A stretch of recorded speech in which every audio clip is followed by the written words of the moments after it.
And when I was 20, every single time I blew a live account, it was with this mentality of, okay, I got to make it all happen today. And usually it would be on the heels of something like the morning move where I missed it. And I'm thinking to myself, oh man, it's gonna really go further. And then I would get in chasing it. And then a small little move.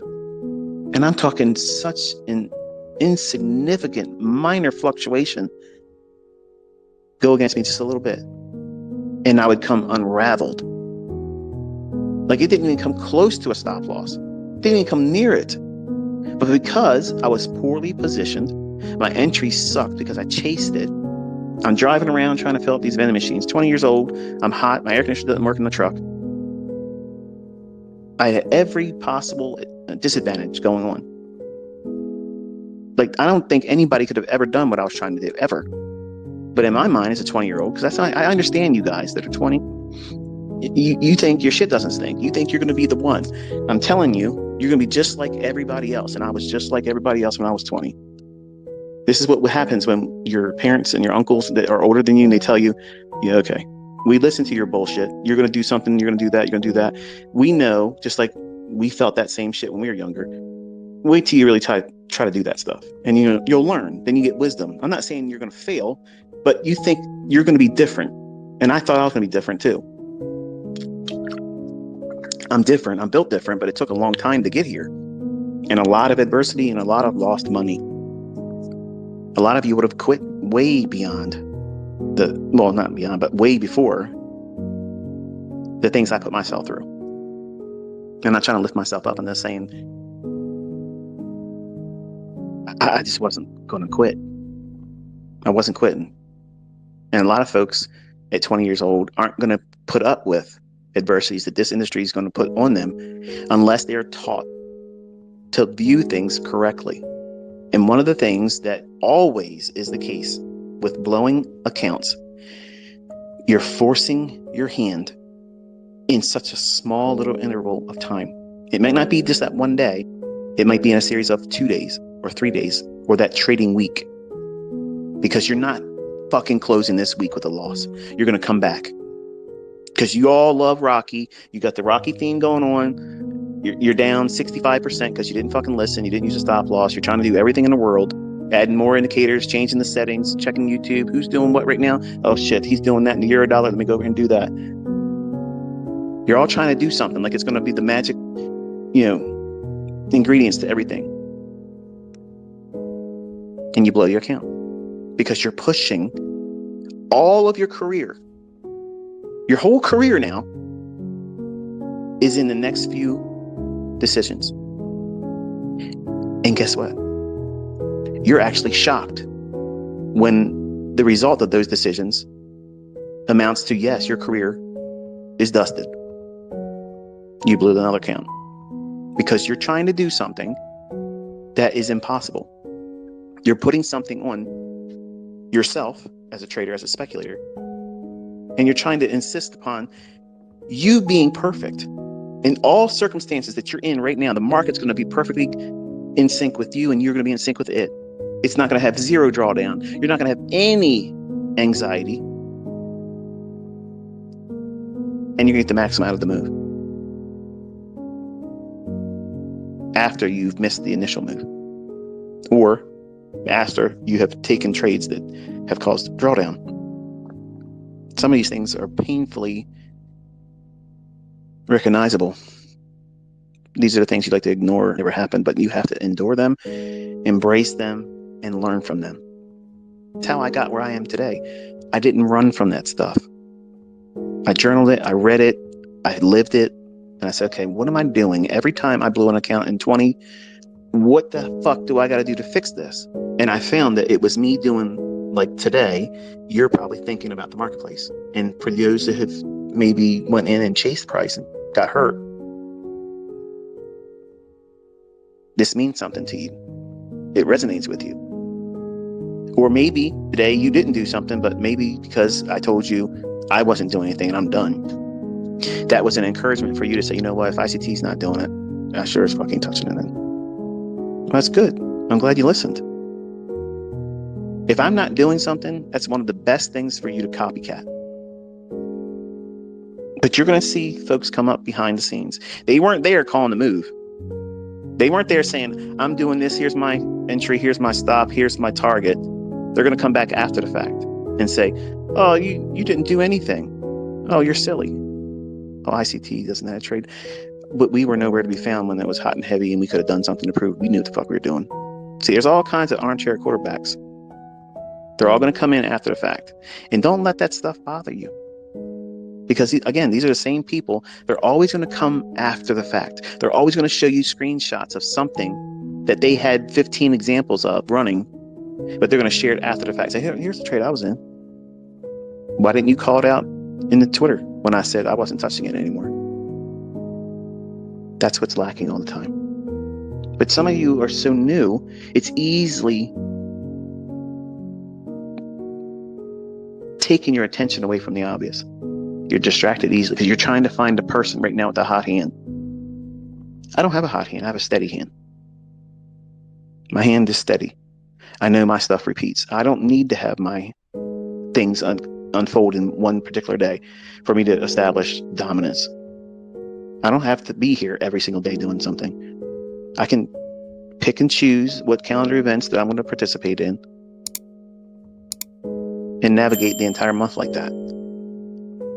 And be okay with it. And be okay with people thinking it should have been better, or I should have done more, or why did I do this and why did I do that? I'm not here to be criticized. I'm not here to be scored. I'm not here for that. And neither should you be. But you, as the driver, you're in the captain's chair and you're sailing that ship. Your destination is success. But success isn't a one-port destination.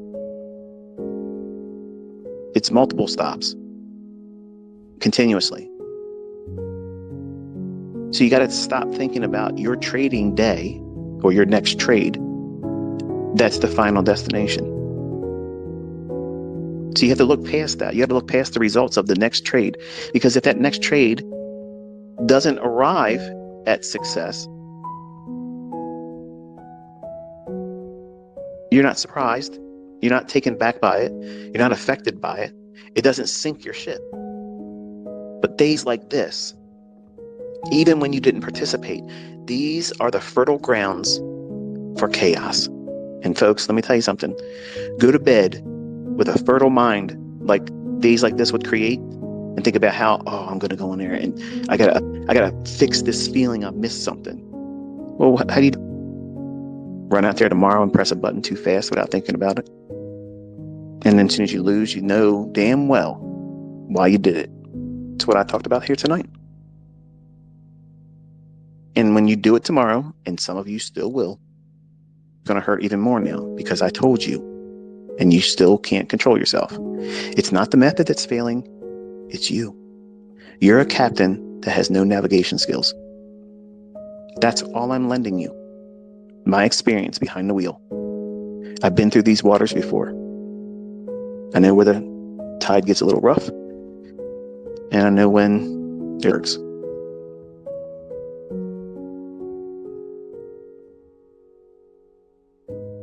Just don't go out there tomorrow trying to prove yourself. Just relax and go slow. You have plenty of opportunities ahead of you. We have plenty of week left. We have plenty of month left. The fall is just about to start. Like these are the times when the market gets really nice. And don't let this one day trick you into thinking this is the entire move. There's nothing else after this. That's not true. So you just gotta relax. When it took off this morning, he had like bug eyes. just sitting there like really big eyes. I said, look how fast that thing moved. Like a deer in headlights, just staring at the chart he was. And I just smiled. I was like, yeah, it moved really quick. He goes, it didn't even give you a chance to do anything, Dad. I was like, I know. But I'm glad I recorded it. I'm glad you got a chance to see it in real time. Because again, market replay, that's not the same. You will not see it the same way that it was done live. And there's absolutely no way these crackerjacks out there that pretend that they're sniper entries here and sniper entries there. and they're getting in always at the high ticks on these high impact news events. I'm calling bullshit. Okay? Because believe me, if it was possible, I would have did it. And you can see how fast it was today. It just simply would have never given you a ticket. You would have been sitting there watching it run away like I did. So the moral of the story is this. Your trading career is not a one-day event. It's not a one-week event. So don't treat it like that. Missed moves is a profitable trade every time. Every single time. It has zero drawdown. That's the best fill. A missed move is a perfect trade because you have no drawdown. You have no negative impact psychologically because it didn't take anything from you. You don't pay any commissions on that. You don't pay any spreads on that. It is a learning experience. It's all upside. But think about how you view this day. Before I said what I just said, how do you look at this day? Oh man, I missed this. Man, I could have done a lot with that day.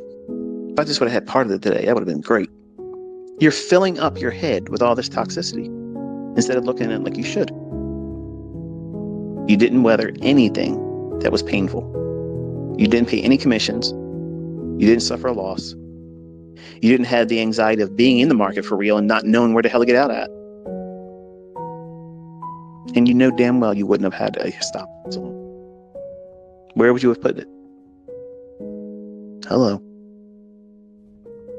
What logic would you have used to place a stop loss in this morning's move?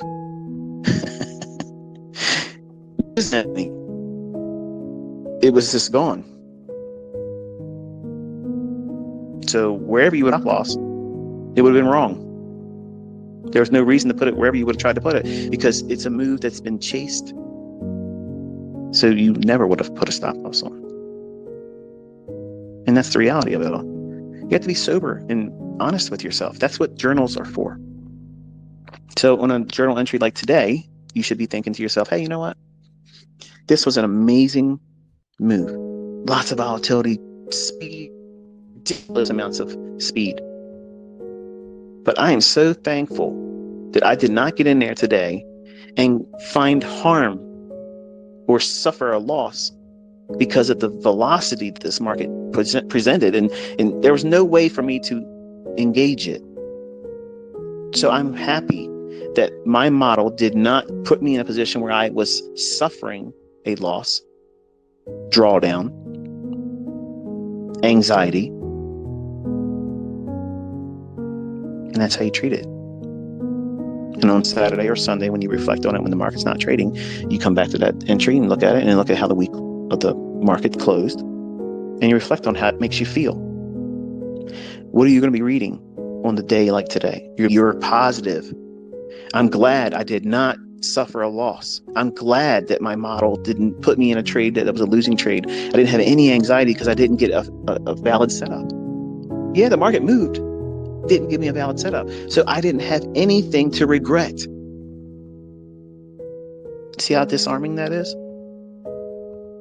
That's self-talk. That's positive self-talk.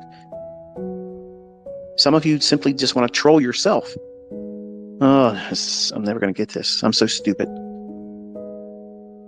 When am I ever going to learn how to do this? For fuck's sake, I've watched 50 videos of this guy and I still can't get to work. I know how it feels sometimes, man. I know. But it's hard to stay positive. And the key is self-talk.